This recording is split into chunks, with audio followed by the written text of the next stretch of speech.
বিকাশ করার পর টোকেন আসতে দেরি হলে কি করবেন? চট করে মোবাইল ব্রাউজারে ব্রাউজ করবেন talukdarbd.com, এন্টার দিলাম। talukdarbd.com এর website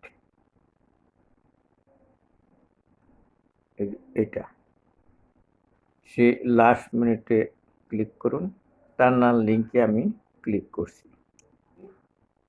token number for prepaid meter after bKash payment, এখানে আমি ক্লিক করলাম। দেখেন টোকেন রিট্রাইভাল নামে একটা বাটন আসছে, এন্টার মিটার নাম্বার। এরকম আপনারা আপনার মিটার নাম্বার দিবেন, ক্লিক করে দেন I am not a robot. এটা টোকেনে ক্লিক করলেই আপনার এখানেই গেট টোকেনের জায়গায় আপনার টোকেন